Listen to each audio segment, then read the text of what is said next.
Hall of Famer hero, and also the legendary Shane Hurricane Helms. Hurricane, how are you today? I'm doing good, man. I hope my my Wi-Fi connection is better for you this time. Shit drove me crazy the other day, man. Well, yes, it is better. We can say it tested my patience. And I don't know if you know this, but you looked so calm and cool and collected on the show. Oh no, my patience was at its end, and that's actually why I had to quit medical school. I don't know if you know that. I just didn't have the patience. Oh, medical school, no patience. I get you.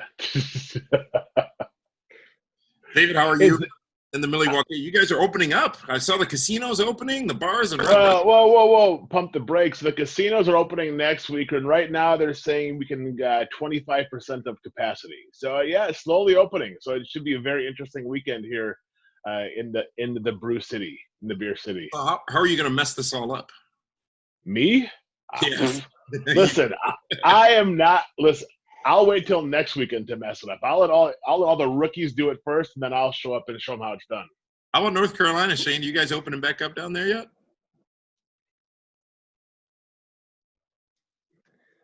We never really shut down as strictly as we. My family, we were in the house. You know, I play chess. I send opponents out first. Until I know it's safe, me and the Helms clan, we're going to stay right here. Fair enough. Well, let's get down to it, folks. And as you know, in this show, it is fantasy booking. So what we do is we take the card as it has been booked by the organization, the wrestling organization, and then we take three different perspectives on how that card should be booked, could be booked, but actually will be booked. And then we compare notes after it's all said and done to see who was closest to right. Now, I am just the fan's perspective. Dave takes the booker's perspective, and Shane takes both, well, the performer's perspective and also the most knowledgeable of the three of us as far as the inner workings of these companies. And this company we're talking about today is NXT. It is in your house, takeover in your house. From Orlando, Florida at the WWE Performance Center. Only 6 matchups on this card. So we're going to go over each by each. And then we're going to, as I said before, to discuss how and why, that's the important part, why these matches would be booked the way they would be booked by both Shane and Dave. So you guys ready? Yeah, absolutely. Yep. Excellent. Well, let's start with what will be a 6-woman tag team matchup. And I will attempt to get these names as best as I can, starting with Maya Yim going up against Shotzi Blackheart and Tegan Knox. I'm sorry, those will be a team. Maya Yim, Shotzi Blackheart, and Tegan Knox versus Candice LeRae, Dakota Kai, and Raquel Gonzalez. So this is a 6-woman tag team match, 3 women on each side of the ring. Shane, how would you book this contest? I don't think it'll hurt either team to lose as long as, I would book this match making sure that we highlight specific talents. You know, sometimes in a 6-person match, it is hard to highlight everybody. I would look to see the babyface team being Mia Yim, Shotzi. I would look to see them winning this. But at the same time, I like what Raquel's been doing lately. She's to me, she's improved a lot. So if we're going to go on the heel side, I'd like to see Raquel come do some domination there, because we're going to have to start building up a contendership here for the NXT Women's Division. So the team of Candice, Dakota Kai, and Raquel Gonzalez is your pick? No. I'm going with the baby faces. Maya Yim, Mia Yim. Blackheart and especially since I gave her that finisher. Did you? Yeah. Well, there you have it. Dave Hero, what about you in this matchup? 6 women in the ring at once. All 6 of these ladies like Shane said, need to get into contendership for the NXT Women's Championship. Shotzi Blackheart has been getting just a ton of TV time. They've invested in her with the promos and the tanks and everything. They obviously see something really special in her. But Candice LeRae, you almost have to wonder, she needs to step it up, her team, to that next level to be those villainous, dastardly heels. Of course, the wife of Johnny Gargano. I'm gonna go opposite of Shane. I'm actually gonna go with the Bad Girls, the Bad Girls Club. I'm gonna go with the team captained by Candice LeRae. I just think right now they need to build up some strong heels, because going into the women's match later on in the evening, they're gonna need some new, fresh #1 contenders. All right. Well, split in our first matchup in this 6-women tag team matchup. Shane would book it to have Maya Yim's team win, and Dave would have the team led by Candice LeRae get the victory. We'll see what happens actually an NXT TakeOver in your house. Next matchup we're going to talk about is a singles matchup. It's Tommaso Ciampa going up against Karrion Kross. Karrion Kross, of course, will have Scarlett with him. This is a singles matchup. We've seen a lot out of both Ciampa and also Karrion Kross, but they two go head-to-head on Sunday at NXT TakeOver in your house. Dave, how would you fantasy book this match? Well, it really comes down to how much more time do you think you have with Tommaso Ciampa? I mean, is he ready to take a lesser schedule? Because I wish this wasn't their first time, their first matchup. I wish it was match number 2 or 3, because this match has to be a passing of the torch. It has to be, okay, Ciampa has been the gold standard, I guess you could say, for NXT. He's been like the guy that they've built the gold and the black and gold band around. But I really think Karrion Kross, his time is right now. I really believe that he needs to beat Tommaso Ciampa, and he has to beat him convincingly. Otherwise, if you can only beat just the enhancement guys easily, okay, he struggles against the top of the card. But Karrion Kross has to be made at In Your House. He has to get over. He has to win strong. And for me, it's almost going to be like Clubber Lang against Rocky, except Rocky won't get a rematch. You use that a lot. Because it's one of the greatest stories of all time. It's the bruising brute that gets the guy that's towards the end of his not that Ciampa's towards the end of his career, but he has a lot of miles on that body, and it's just the point where hey, it's time to pass the torch, and Karrion Kross is the guy. He has all the tools. All right, Dave going with Karrion Kross would book him to win that matchup. Shane, what do you say, Ciampa and Kross? How would you book it? I remember last week there was a particular match where we both agreed that we wouldn't have even booked this match. This, I think, 2 weeks in a row is a match that I know how WWE likes to do things. They like to bring somebody in and push them to the moon right away. There's no climbing of the ladder that much anymore. I mean, I know he's beat a couple what we would consider enhancement guys, but he's right away thrown into the deep end with Tommaso Ciampa. So historically, WWE booking and a lot of pro wrestling booking leads me to think that Karrion Kross is going to get the win here. So that's what I'm going with. But it would be interesting to do something different, because it wouldn't hurt him to lose against somebody like Tommaso Ciampa. It wouldn't hurt. I know they kind of shy away from non-finishes in NXT. Do we even need a finish?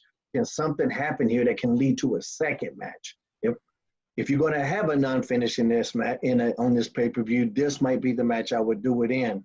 I don't want either one of these guys to lose. I don't know what Tommaso's health-wise is. I mean, how his body is. I know we talk about his schedule. His schedule is incredibly light, super light. The NXT guys, especially, they've never had the schedule that the main roster had, especially not like what I had back in my day, and I don't want to be back in my. He has been banged up. If he's on his way out, then go out on your shield and put Tommaso over. Put Karrion Kross over. Shane, don't you think that they can use to their advantage the history of all the injuries to Tommaso Ciampa? Where he's the battered warrior, and that's how just the young stud comes in and takes care of business. Yeah.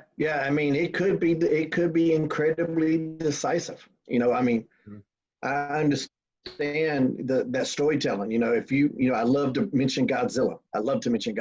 If the first time you see Godzilla on a big stage, he gets his ass smacked down, kind of loses the effect of Godzilla. So if we're building this killer in Cross, pun intended, Who did Brock Lesnar beat for then his he first has title? to win in big fashion here. Who did Brock Lesnar beat for his first UFC title, Shane? Oh, for his first UFC, Randy Couture. Yeah. See, and that's the similarity I'm drawing right there. Okay. Whereas, you know what I'm saying? Where Killer Cross is Brock Lesnar and Ciampa is Randy Couture. But you know that's how I would do it, because it's a way of also at the same time protecting Ciampa. Say, hey, he's the old grizzled vet that just couldn't couldn't keep up. I love how he's this old. I love how he's this old grizzled vet, and he's only really been there a couple of years. Right. But I'm saying, you know what I mean? But no, that is, even when I think of Tommaso, I think of he is. I think what you're saying, the flag bearer of NXT. He's been there for 20 years, fighting the ups and downs. But it really hasn't been that long. I don't think, has it? No, it hasn't. But everywhere he's wrestled, it's always been that 110 mile per hour style. Mm-hmm. So it may be 10 years, but he's got 25 years worth of bumps on that card already. Yeah. You know, Tommaso from Milwaukee, where we're from, Dave, as well. And when NXT was in Milwaukee, we had the chance to have some conversations with Ciampa, and everything he was saying, he said about the miles on his body and the schedule, and it's a real thing. Yeah, the shit ain't for everybody. It's hard on the body for any new viewers. So it sounds like, Shane, you're saying that all things considered, if you were the man making the booking, you would book for Ciampa to win, actually. No, Karrion Kross. Karrion Kross. But you think that it would be interesting if they did let Ciampa win? I think only because it kind of breaks the formula. Yeah. That's the only reason. Sometimes I kind of go, man, we do this all the time. But sometimes, but things that we do all the time, we do them because they work a majority of the time. You know what I mean? So this one on a pay-per-view, the big pay-per-view, he's got to get the win, I think. So this one almost has an asterisk. Dave is saying he would book and does think that Karrion Kross is going to win, but you're saying you would book Ciampa, but you think Karrion Kross is actually going to be booked to win. I just think it would be interesting. I don't know if I was are you running for political office, Shane? booking it, I would still book Karrion. Say again? Are you running? No, I'm trying to think outside the box, because what fans hate the most is the formula. When I hear complaints about fans all the time is the formulaic, we know this guy's going to win, that sort of thing. So sometimes you can't be afraid to try to go outside of that. So, I mean, that's just where, but I would want to know long-term plans. Yeah. See, I don't know long-term plans. I don't know Tommaso's hell, but as hearing talking about this for the very first time, and even think about it for the very first time, that is the way my brain thinks. I like to look at all avenues instead of going, well, we've always done it this way, so let's do it this way. Fair enough. All right. Well, thank you for that. Next match is another singles matchup, and this pits the endorsed Finn Balor one-on-one with Damian Priest. Damian spelled the evil way. David, what would you do? How would you book this match? This is such Finn Balor, so it's okay. No. It's just such an interesting match because you almost forgot Finn Balor is still in NXT. No, they didn't. No one forgot. So, Shane, here's the backstory on this. Dave has always hated Finn Balor since he was billed at being 195 pounds or whatever it may have been. So, ever since then, Finn Balor is a child amongst giants. He doesn't belong there. He's never going to win, never going to get the big win, never going to get the big match. And now every chance Dave gets, he puts Finn Balor in a category lesser than everybody else. First of all, has he won the big match yet? He's the lead star. He's the top star in NXT. Okay, but has he won but besides beating Seth Rollins and giving up the belt the next night, has he won the big match yet? He has not. I know Finn Balor is an amazing talent, and I know that this match will probably be way better than what I think it's going to be. But for me, I don't see it. I don't understand what they're trying to do with it. I mean, they need to get Finn Balor to be the top guy in NXT, put that belt back on him. Because if he's just there to get the Archer over, oof, you know what I mean? It's like Finn Balor needs to step up his game. He's got to do something special. He's got to recreate the magic he had 2 or 3 years ago, back when he was the NXT champion. But right now, this match looks like it could just be uneventful for me, unless Finn Balor completely turns it up a notch. And he's the linchpin in this entire match. The match goes as good as Finn Balor goes. But God, I don't know, because I could care less who wins in this match. Wow. But for me, if it's my promotion, I am definitely going to have Finn Balor win and go forward, because I think that there's a Finn Balor match either against Adam Cole or Velveteen Dream in the very near future.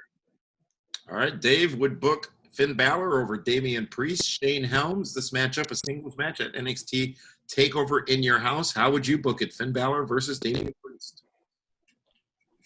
I'd have Finn Balor come out as the Demon and whoop Damian Priest's ass. I think NXT needs something. You got to capitalize on it. Like Dave said, like Finn Balor is one of their biggest stars. I don't know if he's the biggest, but he's definitely one of the biggest. But it does feel like a little bit of the steam is gone right now. We got to find a way to get it back. I don't really understand. They really haven't explained, and this might be on Finn too. If you're going to start doing something like the Demon, the question is, why don't you just do it all the time? If that's the most powerful version of yourself, why don't you just do that shit all the time? What's the story? And why are you going to come to the ring half-assed? I mean, if you're weaker as Finn Balor than you are as the Demon, then you're half-assing it. I need to understand this. I don't understand that shit. But that being said, I'm more excited when he's the Demon, even though I love his wrestling and I love David, all that. He's a great talent. I'd bring out the Demon. They're going to have an opportunity, here to do something. They can do something crazy. I know we got the backlot brawl going on later on, but maybe this is the match where we can add a little supernatural effect or something like that and have some fun with it, and that's what I would do. The Demon, Finn Balor. I have the Finn Balor going over in this one. All right, Balor, and I would pick that too, because Finn Balor is tremendous. But next matchup we're going to talk about, folks, is a triple threat match, and this one's for the NXT Women's Championship. Charlotte will be defending against Rhea Ripley and Io Shirai. Shirai. Three-way match, triple threat, NXT Women's Championship. There are some saying Charlotte's star might be falling a little bit, and she appears vulnerable in this championship matchup. But Shane, how would you book this triple threat for the NXT Women's Championship? It's interesting, this one's a hard pick. They brought Charlotte to NXT for a reason, though. And I don't know exactly what that reason is. I mean, off the cuff, I'm thinking NXT needs more star power on that Wednesday night, Wednesday, and Raw, SmackDown, and NXT. I still feel that Charlotte is she's the one you keep that championship on. I still feel that, so I'm gonna look to see Charlotte retaining here. I don't know if I made any fucking sense there whatsoever. I'm going with Charlotte. We could see you trying to get there. This is another one of those matchups where it seems difficult to book. Yeah, and sometimes that's a good thing. When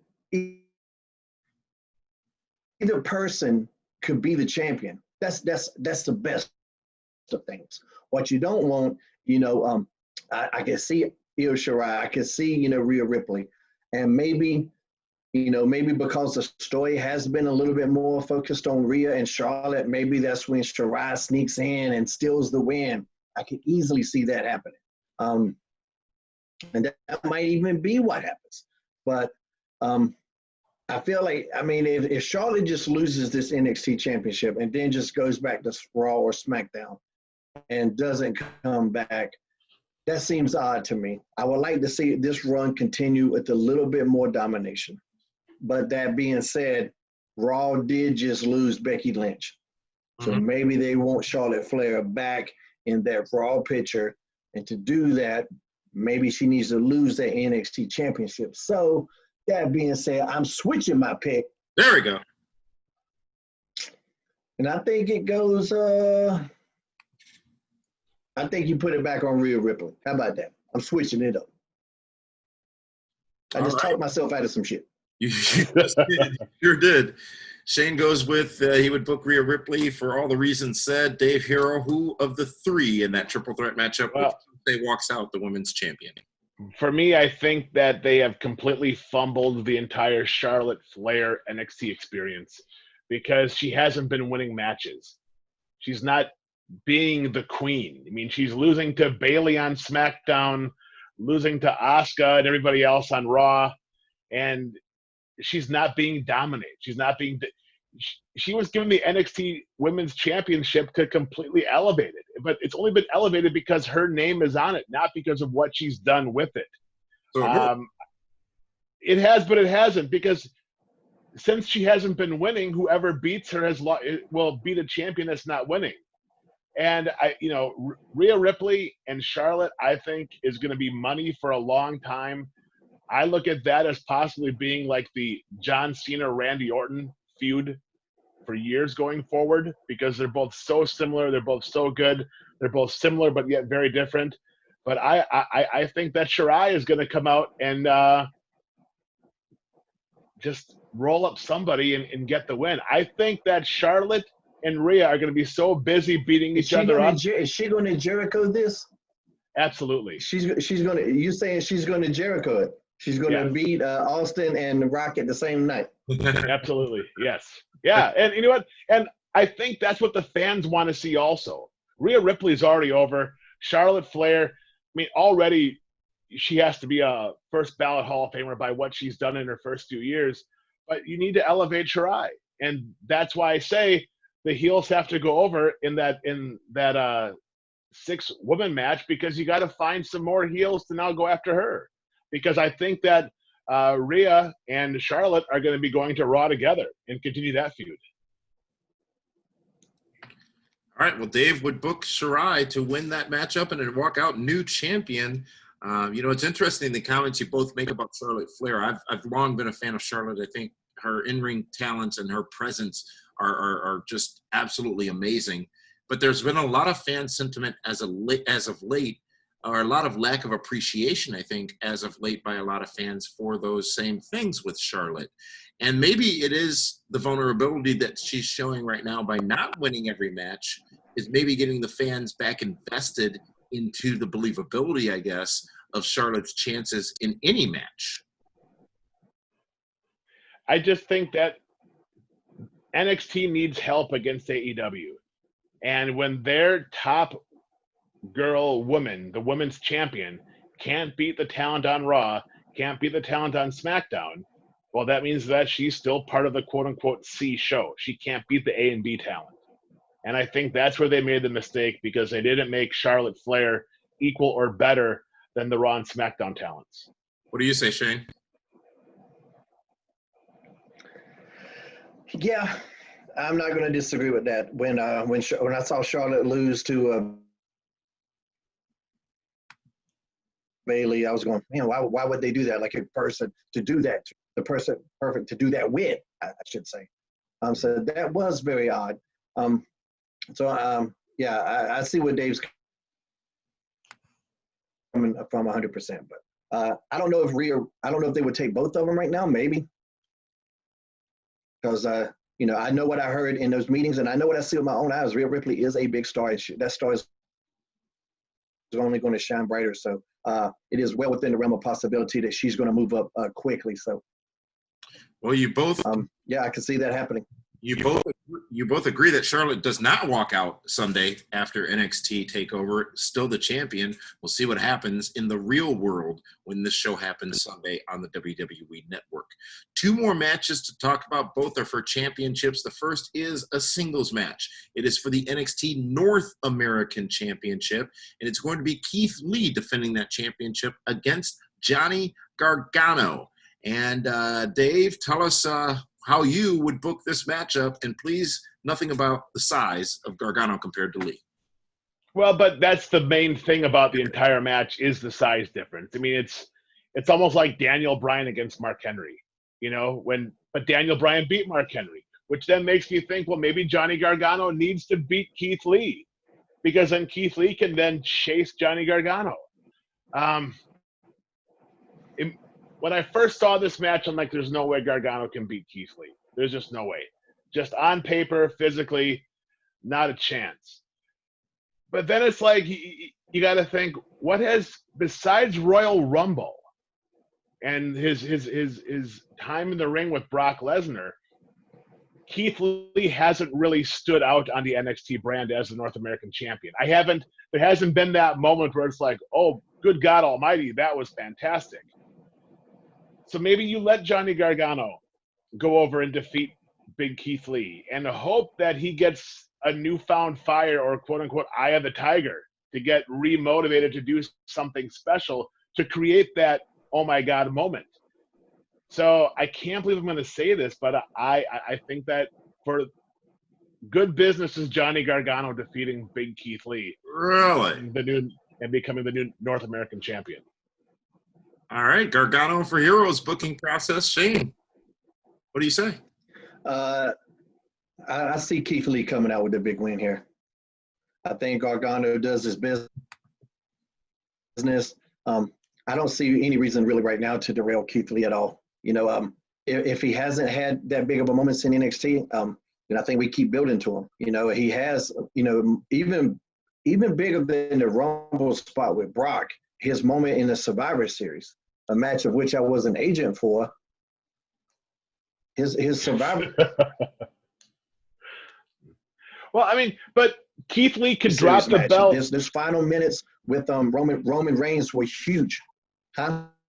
I mean, Keith Lee could drop the belt to Gargano, then win it back on NXT on a Wednesday night, which would be a huge ratings boost and bump for them against AEW. Maybe, but I would keep the Keith Lee train rolling.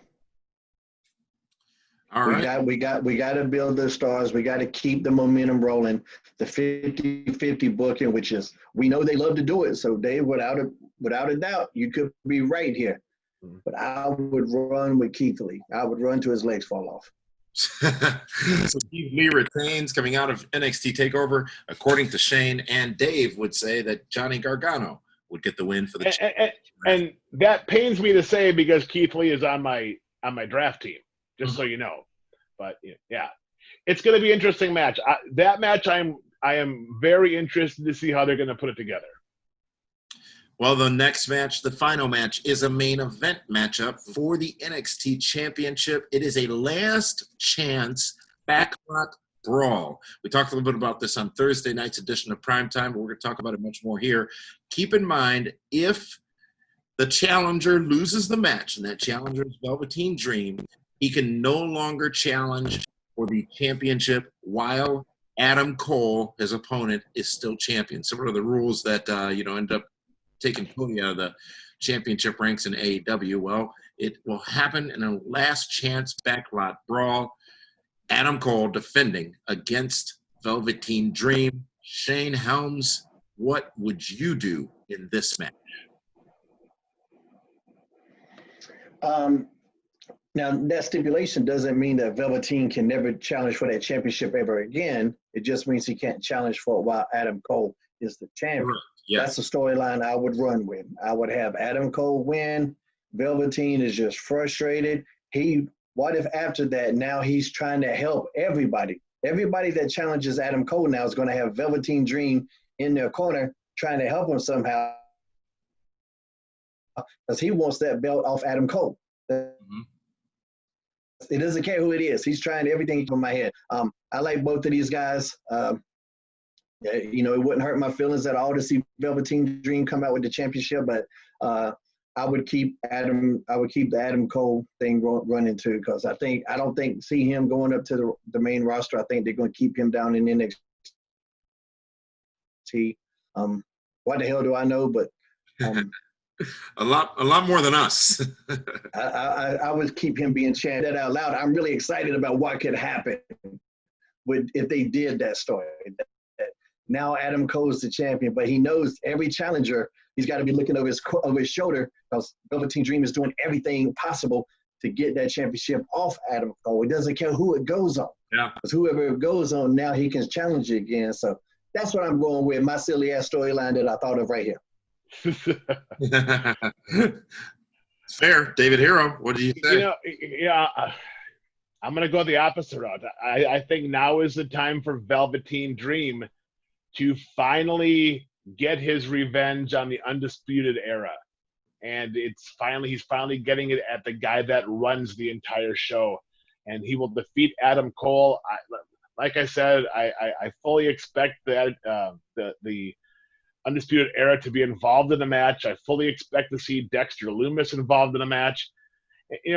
Velveteen Dream's been off TV for so long, it's almost like when Sting was gone, and then they bring him back. It's like he needs this win. I think it just sends a message that now is the time. It's Velveteen Dream, and then let the whole Undisputed Era, chase after him. But I honestly believe Velveteen Dream leaves the new NXT Heavyweight Champion.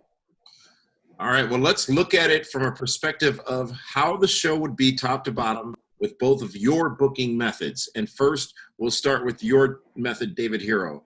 So you would say, coming out of NXT, we would see the team led by Candice LeRae, including Dakota Kai and Raquel Gonzalez, winning in that 6-woman tag team matchup. Killer Cross getting the win as well.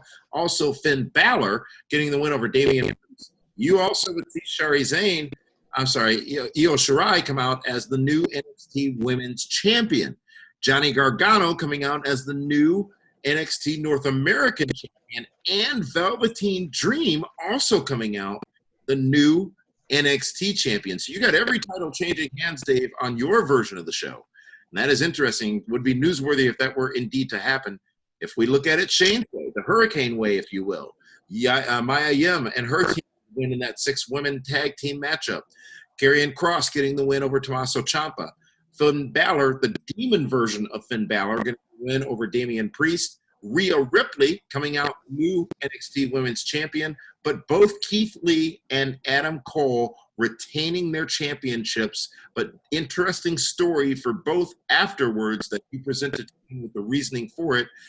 Which show, and from my opinion, is more exciting is the question. Well, they both are. Because what's so great about the NXT show is you always get such tremendous bell-to-bell action. It's less about the story. It's more about the story, but it's less about promos. It's less about backstage. It's more about what happens in the ring. There's no doubt we're going to see that in your house again on Sunday. But two very different shows booked by two similar but very different minds. Gentlemen, either of you want to make an edit to your pay-per-view broadcast before we go off the air? No, I'm good with mine. I like it. I'm sticking with mine. Yeah, I'm sticking with mine too. All right. So Shane and I only have 3 different matches, is what it comes down to. Out of the 6, women, the NXT Women's Championship, and then no, you got 4 different. No, it should be. Oh wait, who does Shane pick for the girls' title match? Maya Yim's team. No. Well, title. Rhea Ripley. Oh. Yep. Okay, yeah. Wow. What? Well, we will be keeping score, folks, and we will be revisiting this, and we actually want you to participate. We have heard now how David Hero would book the show. We have heard how Hurricane Helms would book the show. I've given you my opinion, but guess what? Right here as you're watching this show after SmackDown on a Friday night, go ahead and tell us how you would book the show and why. You can do so in the comments right here on our YouTube page or on our Facebook page. And in fact, do so on Twitter. Shane loves to respond, as does Dave, to your tweets on Twitter. Send them what you think and why, or ask more about why they think that these championships will change hand and the show will go as it goes. This is a very interactive forum. And as you even see in the connectivity here between Shane and Dave, they sometimes in what they say changes the direction of the other for what they may do to book the show. So use your fantasy booking skills as well. Join us along in the fun. And we like to look back and say who was not right and wrong, but who was better and who wasn't so good at booking what WWE and NXT had decided or will decide to present to us on Sunday. So thank you very much for joining us here for this bonus episode of the Pro Wrestling Report Primetime. If you didn't already, last night we were live all over Fight TV and our social media channel. Talked a lot about NXT, talked a lot about AEW. Make sure to check that out as well. And then tomorrow night, David, you and I, and the PWR team, the rest of the broadcast team, will be airing 7 p.m. Eastern Standard Time with the Super Show. We've got an hour and a half budgeted this week, David Hero. Fight TV has given us extra time, given us an extra 30 minutes, and we are going to have the superest of super shows tomorrow night on Fight TV. 90 minutes of goodness? Well, my goodness. I don't know about your content. Hey, you know what? You dress comfortably, and Shane always dresses comfortably here as well. So going longer may not hurt you guys, but what if I did want to dress like you? How do I do that? Oh, there's only one place you have to go, and that is you go to collarandelbowbrand.com.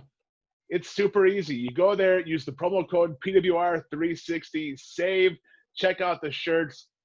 There's a whole bunch of Hurricane Helms t-shirts there. You have the Collar X as the Dr. X shirt and so much more great good stuff at collarandelbowbrand.com.